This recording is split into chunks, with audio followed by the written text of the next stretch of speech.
Hello guys, Nabeesa റഹ്മാനാണ്.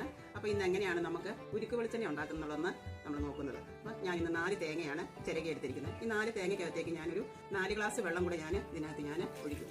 ഈ 4 glass വെള്ളം ഞാൻ ഇതിനകത്ത് ഒഴിച്ചിട്ട് ഞാനിത് അടുപ്പയിൽ വെച്ചിട്ടൊന്ന് തിളപ്പിക്കും. അടുപ്പയിൽ വെച്ച് ഞാനിത് തിളപ്പിച്ചെടുത്തതിന് ശേഷം ഞാനിത് ഇതിൻ്റെ മിക്സിക്കകത്ത് ഇതിൻ്റെ പാലെടുക്കും.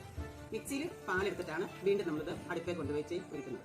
നമുക്കിന്നിവിടെ ഒരു കുഞ്ഞതിഥിയും കൂടെ നമ്മുടെ കുടുംബത്തിലേക്ക് വന്നിട്ടുണ്ട്. അപ്പോൾ നമ്മുടെ കുഞ്ഞ് മോൾക്ക് തേക്കാനുള്ള എണ്ണയാണ് ഞാനിവിടെ ഉണ്ടാക്കാൻ പോകുന്നത്.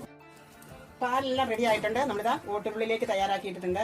ഇതിപ്പം തന്നെ നമ്മൾ വറ്റിച്ചെടുത്ത് ഇടലേ നല്ല ഈ തീയിൽ വറ്റിച്ചെടുത്ത് നമുക്ക് വെർജിൻ കോക്കനട്ട് ഓയിൽ നമുക്ക് തയ്യാറാക്കാം. ഇത് നമുക്ക് വെളിച്ചെണ്ണ ഉണ്ടാക്കി കഴിയുമ്പോൾ നമുക്ക് കിട്ടുന്ന കക്കനാണ്. ഇത് കണ്ടില്ലേ, നല്ല ചോക്ലേറ്റ് പോലെ. ഇത് നല്ല ടേസ്റ്റിയാണ്, നമുക്ക് കഴിക്കാം. കുട്ടികൾക്കും കഴിക്കാം, വലിയവർക്കും ഒക്കെ കഴിക്കാം. അത്ര നല്ല ടേസ്റ്റിയാണ്. അപ്പോൾ നമ്മുടെ ഉരുക്ക് വെളിച്ചെണ്ണ റെഡി ആയിട്ടുണ്ട്. ഇത് നമ്മുടെ കുഞ്ഞു മോൾക്ക് തേക്കാൻ വേണ്ടി നമ്മൾ ഉണ്ടാക്കിയെടുത്ത വെർജിൻ കോക്കനട്ട് ഓയിലാണ്. അപ്പോൾ നിങ്ങൾ എല്ലാവരും ഇതുപോലെ ചെയ്ത് നോക്കിക്കും. ഓക്കെ.